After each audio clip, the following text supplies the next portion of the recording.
Okay, so today we're going to be talking about prototyping. In specifics, we're going to be focusing on Figma. But just because we're not all, I'm not exactly sure where everyone lies in terms of design, I do want to get a few things kind of just so we're all on the same page. So to begin, prototyping, the definition of prototyping is basically just a simulation of the final interaction between the user and the interface, and it's a simulation of how the final product is going to work.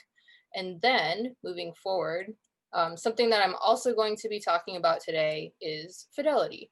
So fidelity is something that is kind of how close an actual product, how close to an actual product the design looks and feels, and it can include the visual design, content, and interactivity of the product.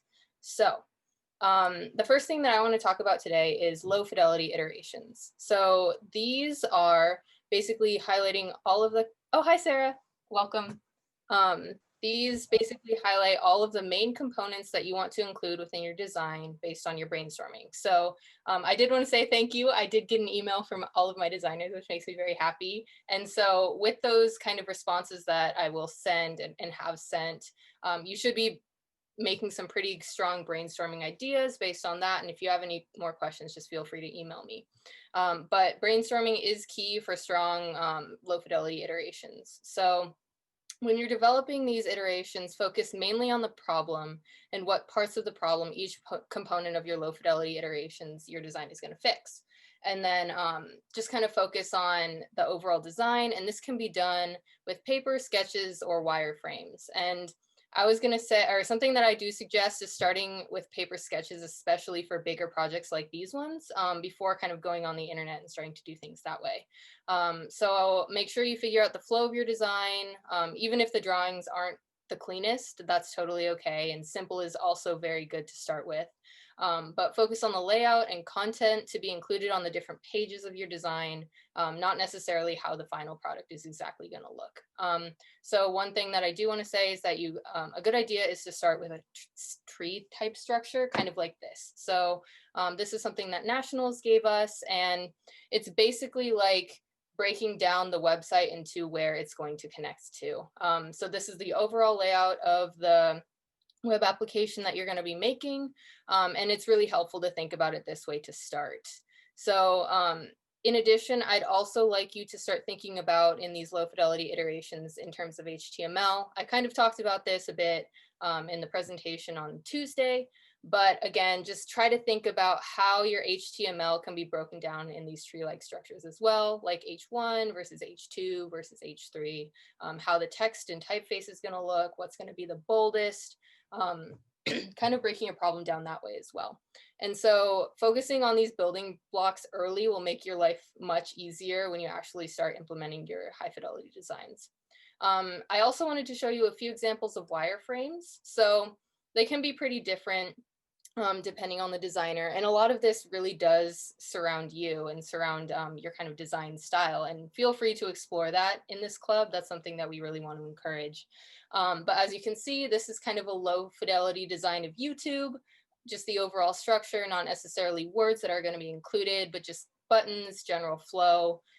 Same with this application down here. It's just it's not necessarily pretty, but it's something that will demonstrate the overall structure of the product. So keep that in mind as you're developing these low fidelity iterations. So then after you've kind of developed those, figured out exactly how you want your program to flow, that's when you start focusing on medium fidelity. And so medium fidelity iterations basically just build upon your low fidelity ones. So you start to incorporate more functionality and design oriented style.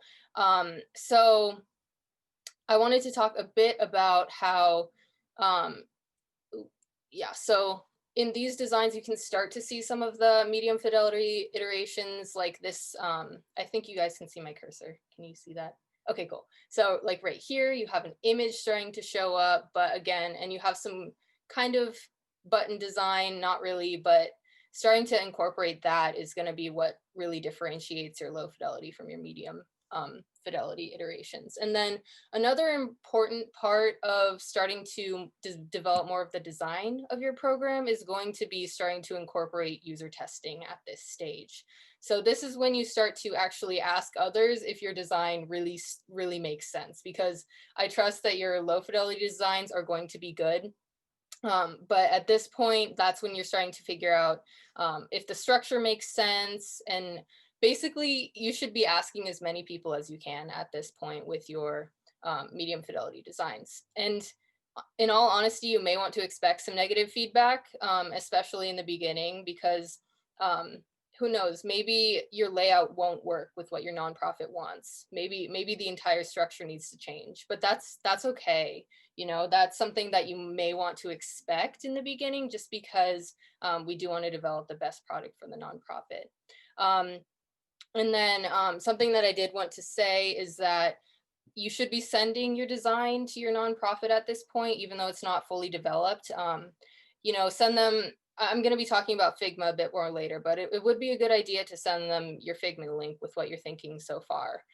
So clarify any confusion that they may have, but I do want to also say that when you send them your Figma link, you need to explain how to use Figma, what it actually means. So I would also suggest creating a Zoom link to kind of just get on the same page with them and talk with them about the design that you've created.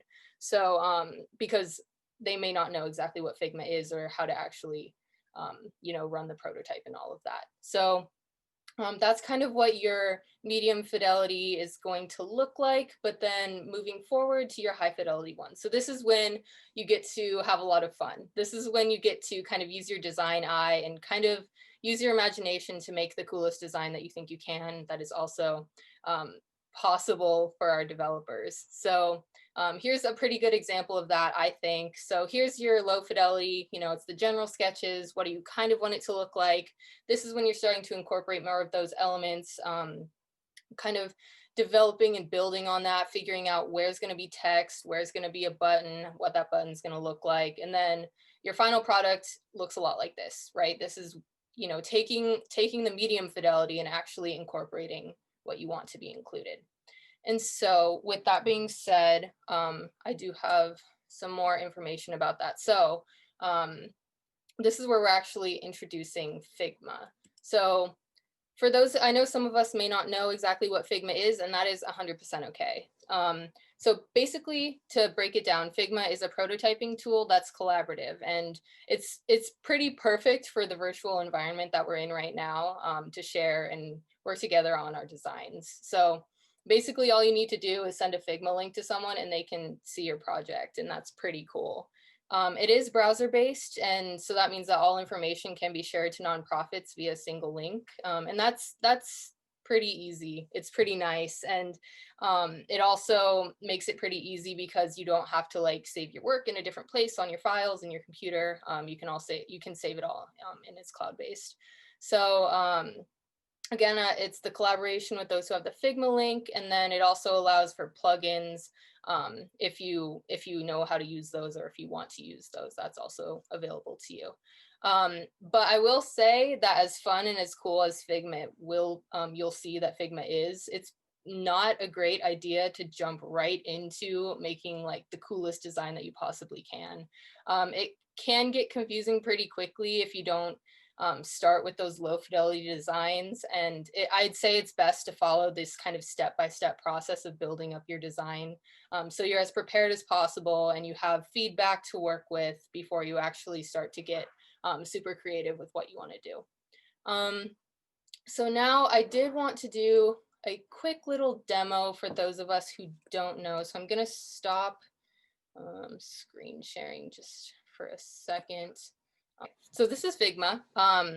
Just in case you've never used it before, this can just be, you just need to basically create an account on Figma.com, I think is what it is. And you can download the web, or you can download this application, or you can just kind of work with it on the web if you feel, whatever works best for you.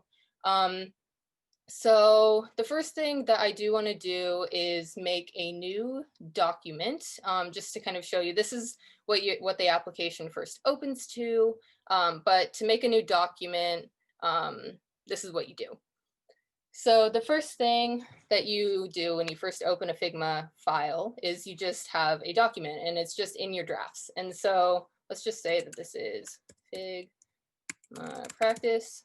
So this is the practice. So this is what the basic interface looks like. And to kind of start off, the first thing that you really want to do when you're starting a Figma design is to start with a frame. And so let's just say I want a MacBook Pro frame. So this is where your main design is going to go, and it's pretty easy to move. You just have your cursor right here. You can move it around. You can zoom in and out pretty easily just with a trackpad. So that's pretty nice. It's pretty cool. And so the first thing that I kind of wanted to go over is that there is the option to create more than one page. So you can create more than one, make a new frame like this. You have 2 pages now. That's cool. So one thing that I think I've seen it done different ways. You can either have your frames, each page represent an entire design, or you can have each page of a website on a different page, if that makes sense. I've seen it done both ways. I think it sometimes depends just on the designer. Either way is fine. But sometimes it might be easier if your page is super interactive, like if you have a lot of buttons that go different places, to just keep it in one place. And then something that you could implement with pages is to just have different iterations of your design. So this could be like maybe design 1, and this is design 2, or something like that. Whatever works best for you. It's not really something that we're going to be enforcing super strictly or anything like that. You can kind of use Figma how you want, as long as it looks cool and you like your design as well. So now the next thing I wanted to talk about is components. So components are a pretty important part of pretty much any design. And these are kind of like repeated elements, and they also show up in a lot of the different kind of technical parts of what our developers are going to be doing is working with React components. And so that's something that will be super helpful for them, and it'll also be a really nice part of your design. But so the first thing that I'm going to do, I'm going to go ahead and just make a circle on my page. And so you can see that there are a bunch of cool little things that you can mess around with. You can put the orientation in different places on the page. You can add some cool like effects. Maybe you want to drop shadow. Maybe you want to make an inner shadow. You can change the color. Just kind of some cool stuff that you can get creative with, play around with, all of that. If you want it, like, let's just say cool blue. Okay, so cool. We have like a blue web page with a circle on it right now. So not super exciting, but something that you can work with. But then let's say on this page, I want to make another one, right? So I want another blue circle on this page. So what I'm going to do is I'm going to click create component. And so now that has become purple. And you see this little thing right here that's like a little purple checkerboard, whatever you want to call that. But what's important about that is that it now maintains all of the same properties that you could now basically just copy paste, and it would maintain all of the same properties. So if you go to your assets, you can see in this, your blue circle is there because it is a local component. So that's something that's super cool. And let's just go to design 2.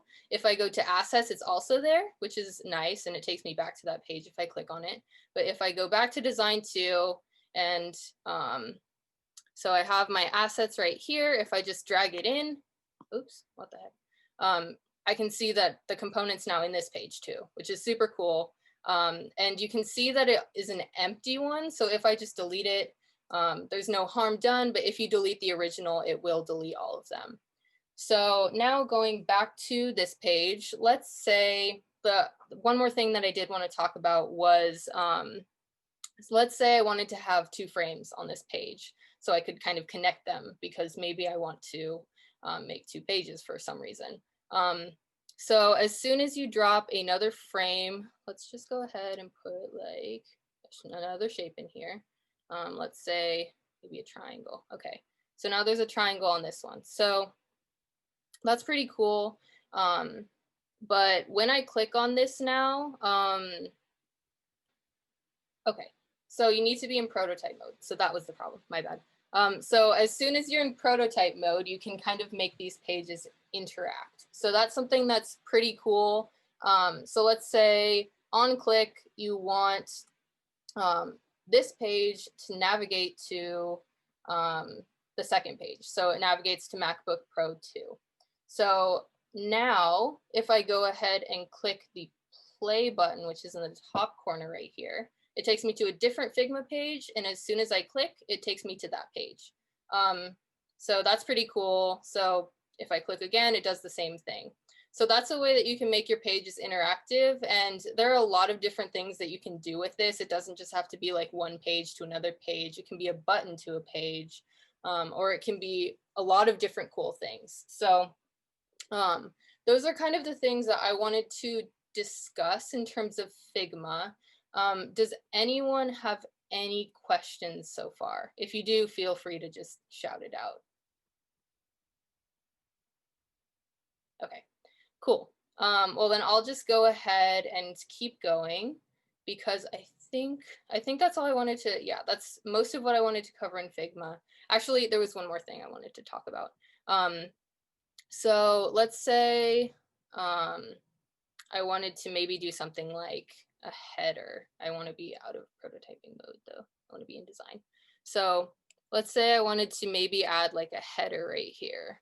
So I'm adding a rectangle. Cool. Okay, so we have a rectangle now. But something cool that you can kind of mess with to kind of keep the ratios the same is you can mess with these constraints.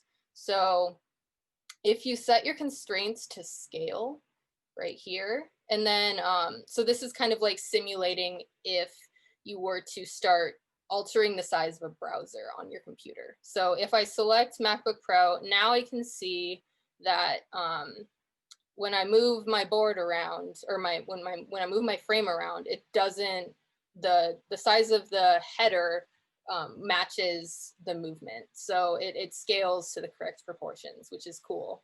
And you can see that the circle does not do that. So that's the last thing that I did want to cover with Figma. But that was just a very brief overview of the power of this, this cool software. So I highly recommend just having fun with it, kind of exploring it, and just learning a bit more because it's a really cool design tool. Okay, so now just to kind of recap what I talked about there. So Figma basics, you should include all of your designs within a frame because that's how you can actually prototype with it, and that's going to make your designs a lot more interactive, which is cool. You need to definitely utilize components as much as you can because that's going to be very helpful for your developers in figuring out what they need to create components for in React. So I would suggest just to kind of start, you should have, all repeated layout elements should be components. Your header should be a component and your footer should be a component if you're designing those for your pages. It will take a lot of time to complete your Figma design. It's going to be a cool process, but it will take a while. So keep getting as much feedback as you can throughout your design process. I keep reiterating that, but I will say your Hack for Impact director team does want to see that. We're excited to see what y'all come up with when you're getting your nonprofits and interacting with them. And again, the last thing I just wanted to say is that, yeah, using those components will be very helpful for your developers in figuring out what they need to create as well. So all of this is going to be super cool as soon as we have our nonprofits assigned, and I'm sure your developers will be very appreciative of designing these products as well. So for this week, or for the weekend until like next Tuesday-ish, our task is kind of just, oh, this is the problem again. But wait, y'all can see my screen, right? I just realized. Okay, cool. So our task for this week is to basically just start creating based on your brainstorming and based on those responses that I have sent. Just start brainstorming some ideas for designs using Figma. So these do not have to be great at all. These don't have to be perfect or even very good. If you have more questions that you want to send me in terms of designs, feel free. I will respond. Just, figure out where your questions didn't answer what you needed to figure out your designs. Because going back and looking at that is going to be very helpful, and it's going to help you figure out what areas you can ask more questions or what areas you realize your design doesn't work for. So highly recommend just asking questions. It's okay. If you want to do it less formally, just go ahead and Slack message me a question. That's totally fine too. But on Tuesday, we are going to be working on implementing feedback and critiquing our designs. So it does not have to be a completed design at all, but just bring something that we can kind of talk about as a group and go over just based on your initial ideas, because I think that collaboration in design is going to be super helpful and super cool. So